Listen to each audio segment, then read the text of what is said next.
మన దేశంలో ఎట్లా సార్?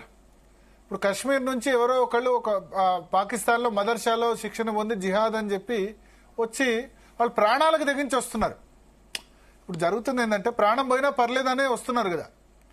అదో సిద్ధాంతం ఉంది, జన్నత్ 72 మంది కన్నెలు సిద్ధంగా ఉంటారు మీరు జిహాద్లో చచ్చిపోతే అన్నదాన్ని బాగా ప్రబలంగా నమ్మి బాట దాటి చచ్చిపోయేందుకు సిద్ధంగా వస్తున్నారు. చనిపోవడానికి సిద్ధంగా వచ్చిన వాడికి కష్టం కదా వాళ్ళని ఆపడం. అందుకనే భరత్ ఉగ్రవాదాన్ని ఎదుర్కోవటం అన్నది దీర్ఘకాల పోరాటం. మనకి 199.9 మంది ఏ రకంగా ఇబ్బంది లేకుండా శాంతియుతంగా ఉన్నా కూడా 100కి ఒక్కడు చాలు కదా. మన దేశంలో ఉదాహరణకి ఒక 18-20 కోట్ల మంది ముస్లింలు ఉన్నారు. బహుశా 18 కోట్లు దాటి ఉండొచ్చు. 18 కోట్ల మందిలో మీకు 1000కి ఒక్కడన్నా కూడా ఒక 2 లక్షల మంది అయిపోతున్నారు కదా.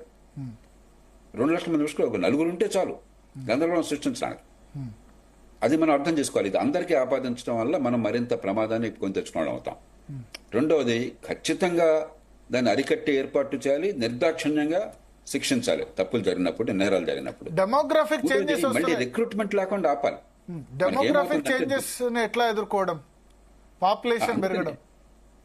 అందుకని మనం వ్యూహాత్మక వ్యవహరించకుండా ఉన్నట్టు ఏమవుతుందంటే రిక్రూట్మెంట్ పెరుగుతుంది.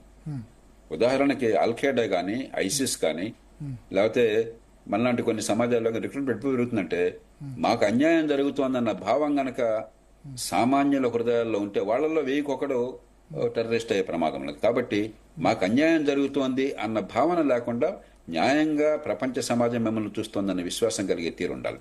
ఇక దీర్ఘకాలం ఈ మతాల లోపల నుంచే సంస్కరణవాదం వచ్చి ఒక 50 ఏళ్లకో 100 ఏళ్లకో పూర్తిగా మార్పు వచ్చే ఏర్పాటు కావాలి. అంచేత బహుముఖ పోరాటం కావాలి. ఇప్పుడు కాశ్మీర్ లో అన్యాయం జరుగుతుందన్న భావాన్ని మనం తుడిపేయడం అంత ఈజీయా? అది భారతదేశం ముస్లింలో ఉంది, పాకిస్తాన్ లో ఉన్న వాళ్ళలో ఉంది. దాన్ని ఎట్లా ఈవేళ ఆ వాదన ఎవ్వడు మెడమెత్తలకొన్నాడు చేయట్లేదు. ఒక్కసారి జమ్మూ కాశ్మీర్ లో ఆర్థిక పరిస్థితులు, పక్కన ఉన్నటువంటి ఆక్యుపైడ్ కాశ్మీర్, పాకిస్తాన్ ఆక్యుపైడ్ కాశ్మీర్ లో ఉన్న పరిస్థితులు, లేదా పాకిస్తాన్ లో పరిస్థితులు చూస్తే ఎక్కడ అన్యాయం జరుగుతుందో వాళ్ళకి స్పష్టంగా అర్థం అవుతుంది. మీకు ఆర్థికంగా పెరుగుతున్నప్పుడు, ఉదాహరణకి మన చనిపోయిన వాళ్ళ ఒక అతను మీరు గమనించుంటారు, గుర్రం మీద స్వారీ చేయించేవాడు టూరిస్టులకి ఒక సామాన్య ముస్లిం, ఆదిల్ మొహమ్మద్ షా ఏదో ఉంది పేరు, అని పేరు. ఆయన ఎందుకు చనిపోయాడు? హిందువులను కాపాడడం కోసం టెర్రరిస్టుల వ్యతిరేకంగా తనుకొని నిలబడి తుపాకులకు బలైపోయినాడు. కాబట్టి కాశ్మీరీ సమాజానికి కానీ భారతదేశంలో సమాజానికి కానీ అర్థమవుతోంది. కొన్ని సందర్భాల్లో కొంతమంది గుండెల్లో విషాన్ని మనం. అదే సమయంలో నిన్న చెప్పారు ఏంటంటే శాలువలు అక్కడ అమ్మేవాళ్ళు కొంత డైవర్ట్ కూడా చేశారట. పారిపోతున్న వాళ్ళు లేదు మీరు అక్కడ పడుకుంటే కింద పడుకుంటే కనుక వాళ్ళు వదిలేస్తారని చెప్పి డైవర్ట్ చేసిన వాళ్ళు కూడా ఉన్నారంటారు. ప్లస్ లోకల్ సహకారం లేనిది జరగదు కదా. ఉంటుంది ఖచ్చితంగా, ఎంతో కొంత లోకల్ రూట్స్ లేకుండా ఇలాంటివి సాధ్యం కాదు. నేను పూర్తిగా ఒప్పుకుంటున్నాను. దానికి మనకు బలమైన చట్టాలు ఉన్నాయి, చట్టాలను ప్రయోగించాలి. అదే సమయంలో దీర్ఘకాలంలో మీ ప్రయోజనాలు ఈ దేశ భవిష్యత్తు ముడిపడి ఉన్నాయి, ఇలాంటి పిచ్చి వాళ్లతో మీరు జమ కట్టినట్టయితే మీరు నాశనం అవుతారన్న విషయం వాళ్ళకి అర్థము కావాలి. 2 ప్రయత్నాలు జరగాలి. కేవలం తుపాకీ ఒక్కటే చాలు, తుపాకీ అవసరం, అది ఒక్కటే చాలు, లాలన్నా కూడా కావాలి. బట్ కొద్దిమంది అంటారు ఏంటంటే కాశ్మీరీల మనసులు గెలుచుకోవాలి, మొత్తం అక్కడ ఆర్మీని తీసేయాలి, అక్కడి నుంచి తీసేస్తే పరిస్థితులు బాగుపడతాయి, ఏదో ఆర్టికల్ 370 రద్దంటే కాదు అని అనే వాళ్లకు మీరు ఇచ్చే జవాబు? నేను ఆ వాదన అంగీకరించను. అది చాలా పొరపాటు వాదన, అమాయకమైన వాదన, ముందు చూపులేని వాదన. మీకు టెర్రరిజం పక్కన పెట్టేద్దాం. ఇప్పుడు మీరు పెరిగిన ప్రాంతం పాత కరీంనగర్ జిల్లా ధర్మవరం ప్రాంతం వగేరా. అక్కడ గతంలో మావోయిస్టులు రాజ్యం వెళ్ళేవాళ్ళు, పీపుల్స్ వార్ గ్రూప్. ఎలా దాన్ని అంతమందించగలిగాం?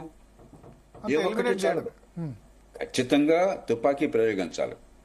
రాజ్యాంగ పరిధి లోపల హింసకి ప్రతిహింస ఉండి తీరవలసిందే, రాజ్యాంగ పరిధి లోపల.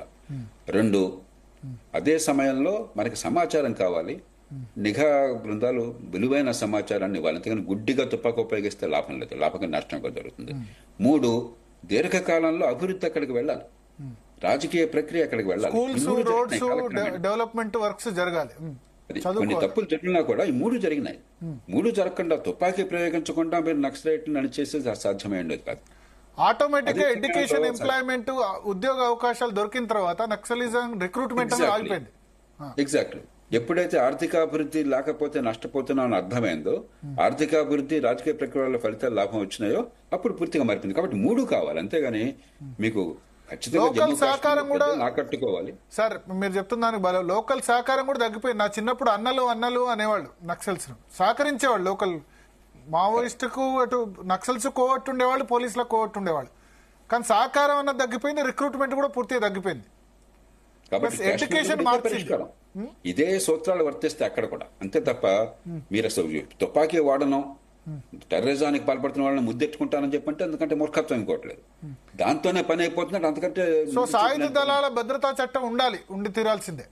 దానిలో అనుమానం లేదు. ఇప్పుడు ఎక్కడెక్కడ అవసరం లేదో అక్కడ భద్రతా చట్టాన్ని ఆఫ్సాని తొలగిస్తున్నారు. ఈశాన్య భారతంలో కొన్ని రాష్ట్రాలు కొన్ని ప్రాంతాల నుంచి అక్కడ ఉపసంహరించుకున్నాం.